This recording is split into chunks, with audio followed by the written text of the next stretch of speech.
Hello दोस्तों, एक बार फिर से स्वागत है हमारे यूट्यूब चैनल में। दोस्तों, पिछले वीडियो के अंदर हमने लोकतंत्र के सिद्धांत, दृष्टिकोण और लोकतांत्रिक शासन के प्रकार के बारे में चर्चा की थी।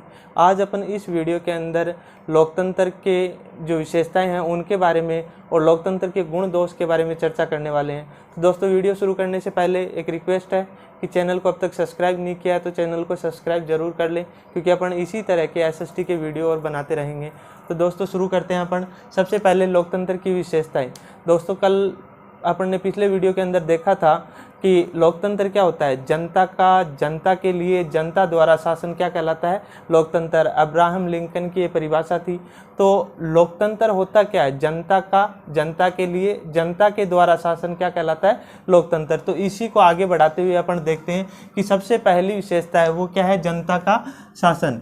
मतलब जो लोकतंत्र है वो क्या है, जनता का शासन है। मतलब किसी भी एक वर्ग, कोई समुदाय या फिर कोई नस्ल, जाति के आधार पे कोई भी भेदभाव नहीं किया जा सकता। सारी जनता को या सभी को समान मानते हुए शासन किया जाता है। वो क्या कहलाता है, जनता का शासन कहलाता है। किसी एक वर्ग के हित में या फिर किसी एक जाति समुदाय के आधार पर कोई भी फैसला नहीं लिया जाता, सबको समान मान के और शासन किया जाता है। तो क्या कहलाता है, जनता का शासन कहलाता है। दूसरी विशेषता है अपना कि जनता द्वारा निर्मित शासन। मतलब इसमें क्या होता है कि जनता के द्वारा ही निर्मित शासन होता है। किस तरह से, देखो अपन क्या करते हैं, चुनाव होते हैं, चुनाव में अपने प्रतिनिधि चुनते हैं और वो ही क्या करते हैं, शासन करते हैं। मतलब अपने चुने हुए प्रतिनिधियों द्वारा शासन क्या कहलाता है, जनता द्वारा निर्मित शासन कहलाता है। और वो अपने हित में ही नई नई योजनाएं लेके आते हैं, नई नई नीतियां बनाते हैं और उसी के अनुरूप काम करते हैं। अगली विशेषता देखो, लोकतंत्र शासन का एक साधन है, साध्य नहीं है। मतलब लोकतंत्र के एक साधन के रूप में अपन काम में ले सकते हैं, साध्य नहीं है। ये सिर्फ और सिर्फ दो साध्य हैं, तो उनको प्राप्त करने का साधन अपन मान सकते हैं। कि देखो, एक तो क्या होता है, व्यक्ति की स्वतंत्रता व गौरव की रक्षा। मतलब लोकतंत्र है वो क्या करता है, एक व्यक्ति की स्वतंत्रता और उसके गौरव की रक्षा प्रदान करता है। दूसरा क्या अपना, सार्वजनिक हित में वर्दी। लोकतंत्र क्या करता है, सभी के हित में वर्दी करता है, किसी के साथ कोई भेदभाव नहीं करता। तो ये तीसरी विशेषता। चौथी विशेषता देखो, जनता के प्रति उत्तरदायी शासन। मतलब उत्तरदायी का मतलब होता है जनता के हित में काम करना।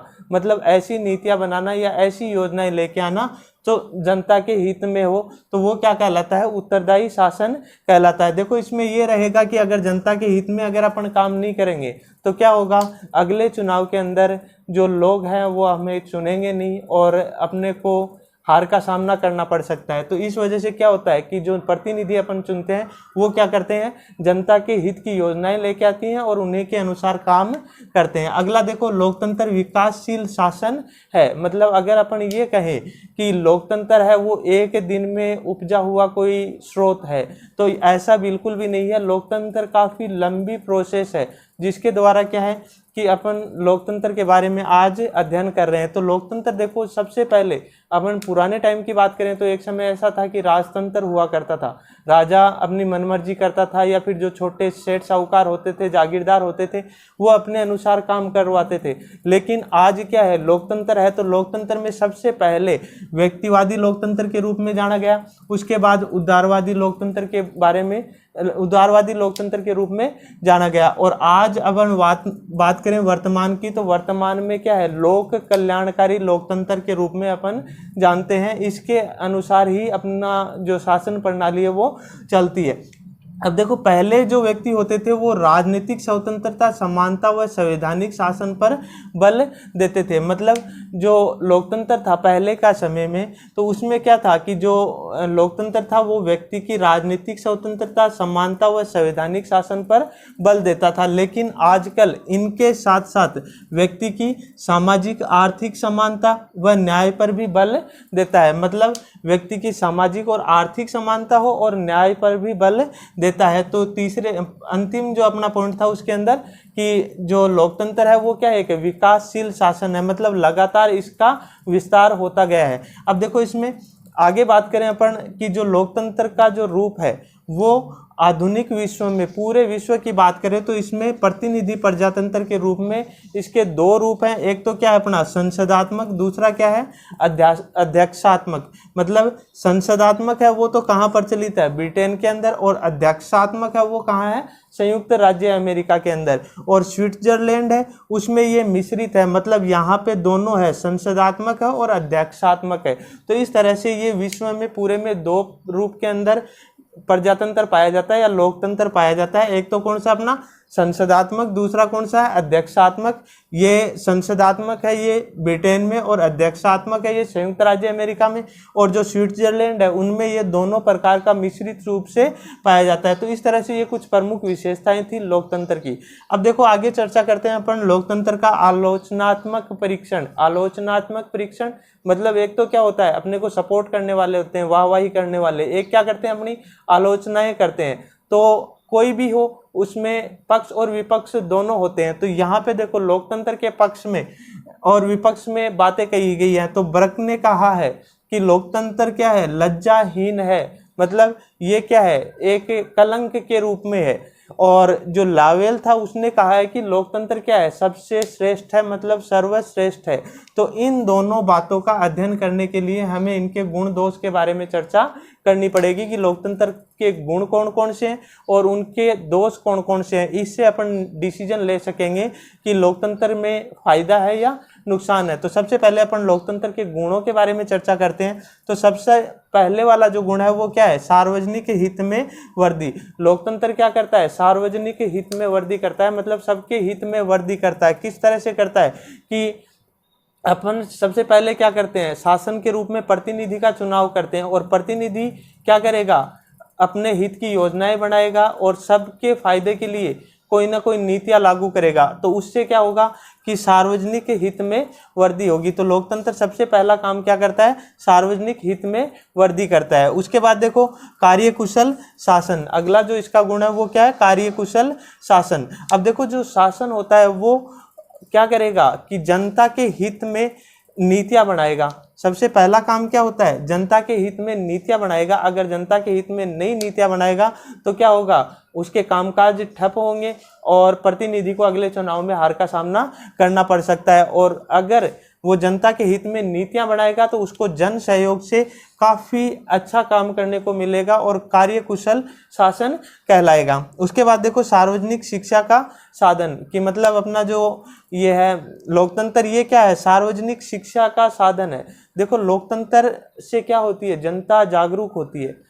एक तो क्या होता है पक्ष और विपक्ष। अपन हर बार देखते हैं कि कोई भी शासन होता है, सरकार होती है, तो पक्ष विपक्ष चलते रहते हैं। तो इसमें क्या है कि जनता जागरूक होती है एक दूसरे से, कि मतलब किसका शासन कितना अच्छा रहा या फिर जो अब चल रहा है वो अच्छा है या बुरा है। तो इसके बारे में जनता जागरूक हो जाती है। और इसके लिए क्या करते हैं, कई बार छोटे काम करवाने होते हैं, बड़े काम करवाने होते हैं, तो उनको छोड़कर अपन छोटे काम को छोड़कर और बड़े काम को ज़्यादा महत्व देते हैं। कि अगर छोटा काम नहीं हुआ तो क्या करेंगे कि कोई बड़ा काम हो रहा है तो अच्छी बात है, 2-3 छोटे काम छोड़ सकते हैं। जैसे एग्जांपल के लिए कि कोई पतली सी गली है और गली में अपने को रोड डलवानी है, लेकिन जो अपना प्रतिनिधि है या छोटा सा मान लो कि वार्ड पार्षद है, वो कहेगा कि ये पतली सी गली है, इसमें रोड ना डलवा के मैं इस रास्ते को चौड़ा करवा के और थोड़ी बहुत कंक्रीट वगैरह डाल देता हूँ, आगे बजट में इसको बड़ा करवा देंगे। तो लोग क्या करेंगे कि इसको छोड़ के इसको जो बड़ा रास्ता होगा उसको क्या, उसका समर्थन करेंगे कि भविष्य में कभी ना कभी अपने लिए अच्छा साधन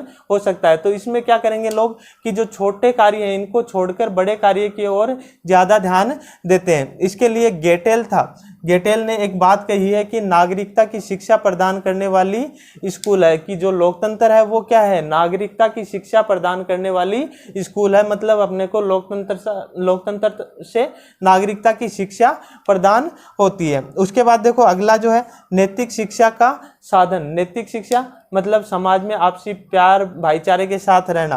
तो इसके लिए लावेल ने कहा है कि जो लोकतंत्र है वो नैतिकता और पवित्रता की भावना को मजबूत करता है। मतलब जो लावेल ने कहा है कि जो लोकतंत्र है वो क्या करता है, नैतिकता और पवित्रता की भावना को मजबूत करने वाला एक सोर्स है। उसके अलावा देखो ब्राइस है, तो ब्राइस ने कहा है कि लोकतंत्र क्या करता है, व्यक्ति के अंदर व्यक्तित्व का विकास करता है। जैसे मान लो कि कोई छोटा मोटा प्रतिनिधि है, छोटे से बात करें अपन वार्ड पार्षद की, तो क्या होगा कि अगर वो चुन के आता है तो उसका जो व्यक्तित्व है, व्यक्तित्व बोले तो अपन पर्सनालिटी, तो पर्सनालिटी डेवलप होती है। और पर्सनालिटी डेवलप होने से क्या करेगा, व्यक्ति धीरे धीरे अपने आप को थोड़ा बड़ा महसूस करेगा पद से, और बड़ा महसूस करने से उसके अंदर कर्तव्य निष्ठता की भावना आ जाएगी। मतलब वो कोई भी काम करेगा तो सोच समझ के करने लग जाएगा। उसके बाद देखो अगला जो है वो क्या, अपना देशभक्ति की शिक्षा। मतलब जो लोकतंत्र है उससे अपने को देशभक्ति की शिक्षा भी मिलती है। और जो मिल है, उन्होंने कहा था, जे.एस. मिल, तो उन्होंने कहा था कि जो लोकतंत्र है वो देशभक्ति को बढ़ावा देता है। उसके बाद देखो अगला है क्रांति से सुरक्षा। अब देखो कई बार क्या होता है कि अपन ने पिछले सालों देखा था कि अपना स्वतंत्रता संग्राम हुआ था, काफ़ी बड़ी क्रांति हुई थी, लेकिन आज अपने को ये चीज़ें देखने को क्यों नहीं मिल रही? इसका कारण है लोकतंत्र। क्योंकि देखो उस समय क्या था, राजतंत्र था, और राजतंत्र में राजा सर्वोपरि होता था, किसी की बात नहीं सुनता था। और आज क्या है, लोकतंत्र है और सबको पता है कि 5 साल बाद चुनाव होने हैं। तो इसके लिए क्या करेंगे, जो प्रतिनिधि अपन जिनको चुनते हैं या जो सरकार बनाते हैं वो क्या करेंगे, जनता के हित के ही काम करेंगे। अगर थोड़ा सा कुछ अहित का काम करेंगे तो क्या है कि उनको अगले चुनाव में हार का सामना करना पड़ सकता है। इसलिए ये जो क्रांति वगैरह है उनसे सुरक्षा मिलती है लोकतंत्र में। और इसमें देखो एक फायदा ये भी है लोकतंत्र में कि हर एक इंसान, चाहे अमीर हो गरीब हो, वो क्या करेगा, चुनाव लड़ने का हक रखता है, बशर्ते उसकी इच्छा होनी चाहिए कि वो चुनाव लड़ना चाहता है या नहीं चाहता है।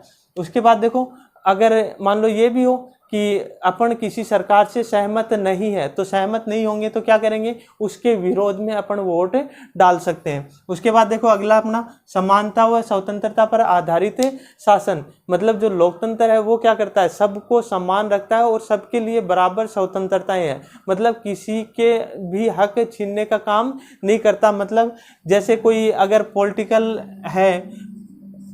पॉलिटिशियन है तो वो क्या करेगा, उसके पास भी अगर मूल अधिकार 6 है, तो एक आम जनता है, कोई भी गरीब आदमी है, उसके पास भी 6 मूल अधिकार हैं। मतलब सारे के सारे उसके पास भी मौजूद है। ये नहीं है कि कोई बड़ा हो गया या फिर कोई प्रतिनिधि बना दिया तो उसके लिए कुछ स्पेशल जो अधिकार मिल जाएंगे, ऐसा कुछ नहीं है। सारे के सारे क्या है, समान है और सबको स्वतंत्रता का अधिकार है। उसके बाद देखो स्वतंत्र व निष्पक्ष न्यायपालिका की स्थापना। देखो अपन बात करें न्यायपालिका की, तो अपनी जो कार्यपालिका और व्यवस्थापिका है, तो इन दोनों के अंदर अगर कोई मतलब असहमति हो या फिर किसी चीज़ से हम संतुष्ट नहीं है या किसी के द्वारा अपने अधिकारों का हनन किया जाता है, तो अपन क्या कर सकते हैं, निष्पक्ष न्यायपालिका से अपने न्याय की मांग कर सकते हैं। या अपने ऊपर कोई अत्याचार हो रहा है तो अपन न्यायपालिका में जाके न्याय की मांग कर सकते हैं। उसके बाद देखो अगला कला साहित्य संस्कृति व विज्ञान की प्रगति में सहायक। मतलब जो लोकतंत्र है वो क्या है, कला के, साहित्य के, संस्कृति और विज्ञान की प्रगति में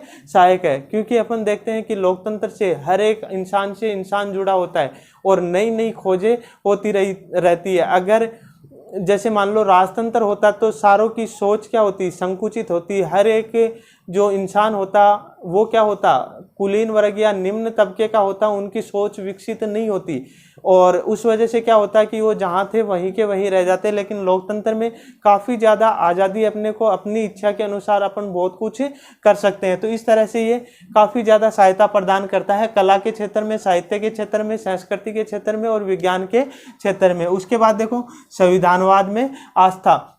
मतलब अपन बात करें लोकतंत्र की, तो लोकतंत्र क्या करता है, संविधानवाद में आस्था रखता है। क्योंकि अगर राजतंत्र होता तो मनुष्य क्या करता, स्वेच्छाचारी होता, अपनी इच्छा से जो करना चाहे वो करता। लेकिन लोकतंत्र में क्या है कि ये विधि का जो शासन है उसमें विश्वास करेगा कि जो अपना संविधान कहता है उसके अनुसार चलने की कोशिश करेगा। अगर उसके अनुसार नहीं चल रहा है, कहीं पे भी किसी को बलपूर्वक दबाने का काम करता है, तो क्या करेंगे, अपन उसके खिलाफ FIR दर्ज करवा सकते हैं। और उस वजह से उसको डर रहता है, इसलिए वो स्वेच्छाचारी शासन ना करके विधि के अनुसार शासन करना पसंद करता है। उसके अलावा देखो जो निरंकुश शासन है उसकी बजाय विधि के शासन में विश्वास किया जाता है। और शक्ति का विकेंद्रीकरण भी स्वीकार करता है। मतलब सारी की सारी शक्ति किसमें है, जो प्रतिनिधि अपन चुनते हैं उसके अंदर निहित होती है, लेकिन कब तक, जब तक जनता की सहमति प्रदान होती है। अगर अपन अगले चैप्टरों में पढ़ेंगे कि जो जनता है वो क्या कर सकती है कि महाभियोग द्वारा बड़े से बड़े जो देश का प्रथम नागरिक होता है राष्ट्रपति, तो उसको भी हटा सकते हैं। तो इस तरह से क्या है कि कोई भी पद पे कोई आसीन कोई प्रतिनिधि होता है तो वो अपनी मनमर्जी नहीं कर सकता। उसके बाद देखो शक्तिशाली शासन व्यवस्था। तो इस शक्तिशाली शासन व्यवस्था में क्या होता है कि लोकतंत्र शक्तिशाली शासन व्यवस्था के साथ साथ लोगों में राष्ट्र प्रेम की भावना का भी उदय करता है। मतलब सबके अंदर राष्ट्र प्रेम की भावना उदित हो जाती है, और उस वजह से क्या होता है कि कोई भी समस्या पैदा होती है, राष्ट्र के लिए कोई समस्या पैदा होती है, तो उस समय क्या करते हैं, सारे के सारे मिलकर एक साथ सामना करते हैं। या फिर मतलब जैसे कोई आपातकाल की स्थिति आ गई या महामारी की स्थिति आ गई जैसे आज चल रही है, तो इस तरह से क्या करते हैं, सारे के सारे एक गवर्नमेंट पे डिपेंड रह के काम नहीं करते, सारे के सारे मिलके सपोर्ट करते हैं। इस वजह से क्या होता है कि सबका साथ मिलने से और कोई भी जो समस्या होती है उससे अपन निजात पा सकते हैं। उसके बाद देखो विश्व शांति का समर्थक, कि मतलब लोकतंत्र क्या है, विश्व शांति का भी समर्थन करता है। देखो कि अपना जो पहले के टाइम में राजतंत्र होता था या कुलीन तंत्र होता था, अधिनायक तंत्र होता था, तो ये तीनों के तीनों क्या करते थे, विश्व शांति को खतरा पैदा करते थे। क्योंकि उस समय क्या होता था कि जो राजतंत्र था उसमें लोग क्या करते थे कि अपने साम्राज्य विस्तार के चक्कर में लगे रहते थे, या फिर क्या करते थे, अपने सैनिकों की संख्या को बढ़ाने में लगे होते थे। तो इसके लिए क्या करते थे, एक दूसरे के लिए कुछ ना कुछ नीचे नीचे कूटनीति बनाते रहते थे। लेकिन लोकतंत्र में ऐसा बिल्कुल भी नहीं है। लोकतंत्र में क्या होता है, सैनिक वाद जो है अपना, सैनिकों की संख्या बढ़ाने की जगह शांतिपूर्ण सहअस्तित्व को ज़्यादा महत्व दिया गया है, कि मतलब अपन शांति से रहें, आपस में प्रेम से भाईचारे से रहें। उसके अलावा देखो जो लोकतंत्र है वो क्या करता है, वार्ता और समझौते पे ज़्यादा फोकस करता है। कि मतलब कोई भी काम हो, अगर छोटी मोटी समस्या आ भी जाए तो उससे कोई छोटी मोटी वार्ता करके या फिर कोई थोड़ा बहुत समझौता करके और विवाद को अपन निपटा सकते हैं। तो इस तरह से ये मुख्य रूप से लोकतंत्र के कुछ गुण थे। अब देखो अपन बात करते हैं लोकतंत्र के जो दोष हैं, कौन कौन सी कमियां हैं, उनके बारे में अपन चर्चा करते हैं। देखो लोकतंत्र के पहले दोष में है कि लोकतंत्र की व्यक्ति संबंधी धारणा। मतलब जो लोकतंत्र है उसकी व्यक्ति संबंधी धारणा क्या है। देखो एक तो ये है कि जो अपना समर्थन करने वाले और आलोचना करने वालों को यही होता है कि उनकी आलोचना करनी है, टांग खींचनी हो। तो इसमें देखो क्या है कि आलोचना करने वाले हैं वो ये कहते हैं कि इसकी व्यक्ति संबंधी धारणा के अंदर अपन ने समर्थन में ये पढ़ा था कि व्यक्ति क्या है, एक बौद्धिक प्राणी है और अपने अच्छे बुरे का हित अहित का ध्यान रख सकता है। लेकिन इसने ये कहा कि ये बौद्धिक प्राणी नहीं है, एक अबौद्धिक प्राणी है, अबौद्धिक प्राणी है। और ये क्या करता है कि जैसे चुनाव का जो समय होता है उसमें अपना सेंस ध्यान में नहीं रखता, सेंस को यूज नहीं करता, और क्या करता है, भीड़ तंत्र के रूप में काम करता है। कई बार अपन देखते हैं ना कि जो हारने वाला होता है वो जीत जाता है, और जो जीतने वाला होता है, रियल में काम करने वाला होता है, वो क्या हो जाता है, हार जाता है। भीड़ तंत्र का हिस्सा, बस एक बार लोगों के मन में ये आ जाता है कि हाँ ये बस जीत रहा है, और उसी के हिसाब से क्या होता है कि भीड़ तंत्र और उस प्रतिनिधि को जो गलत है उसको जिता देता है। तो इस तरह से मानते हैं कि जो लोकतंत्र है ये क्या करता है, व्यक्ति की संबंधी धारणा है उसके अंदर कि व्यक्ति एक बौद्धिक प्राणी न होकर अबौद्धिक प्राणी होता है। क्योंकि ये जो नेता लोग होते हैं ये क्या करते हैं, लोगों का माइंड पढ़ लेते हैं और उन्हीं के अनुसार एक्टिविटी करते हैं, और जिससे लोग क्या करते हैं, उनके फेवर में आ जाते हैं। मतलब झूठे दिलासे देना ऐसे बोल सकते हैं अपन।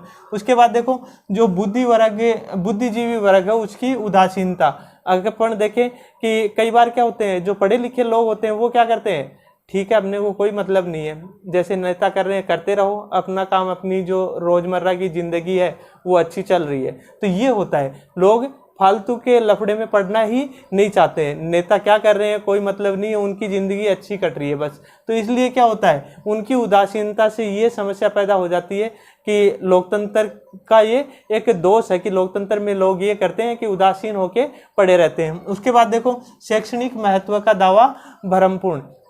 अपन ने इनके गुण में चर्चा की थी कि जो लोकतंत्र है वो क्या करता है, शैक्षिक महत्व के हिसाब से लोगों को जागरूक करने का काम करता है। लेकिन इसमें बताया गया है कि ये दावा क्या है, भ्रमपूर्ण है। ये लोग क्या होते हैं, जो नेता होते हैं लगभग ये करते हैं कि एक दूसरे को भड़काने का काम करते हैं और भड़का के लोगों की भावनाओं के साथ खेलते हैं। उसके बाद देखो अगला जो है वो लोकतांत्रिक स्वतंत्रता व समानता भ्रमपूर्ण। अपन ने देखा था गुणों के अंदर कि जो लोकतांत्रिक समानता और स्वतंत्रता है वो फायदेमंद है, लेकिन इसमें बताया गया है कि जो लोकतांत्रिक स्वतंत्रता और समानता है उसमें समस्या ये है कि लगभग अपन देखते हैं कि जो अमीर लोग होते हैं वो ही क्या करते हैं, चुनाव लड़ते हैं, और चुनाव लड़ने के साथ साथ क्या करेंगे, वो जीत के भी आएंगे, क्योंकि वो क्या करते हैं, काफ़ी ज़्यादा पैसा वेस्ट करते हैं लोगों पे। जो गरीब लोग होते हैं उनको थोड़ा बहुत पैसे का लालच देके या फिर कोई छोटा मोटा और लालच देके और उनको खरीद लेते हैं, और उन्हीं के हिसाब से क्या करते हैं, वो नेता तो बन जाते हैं, और उसके बाद क्या करते हैं, जो गरीब या शोषित वर्ग है उसका और ज़्यादा शोषण होता रहता है, क्योंकि जो अमीर लोग चुनाव लड़के जीतेंगे तो वो क्या करेंगे, अमीरों के हिसाब की ही योजना लेके आएंगे। जो गरीब वर्ग है वो और ज़्यादा गरीब होता जाएगा और अमीर वर्ग है वो और ज़्यादा अमीर होता चला जाएगा।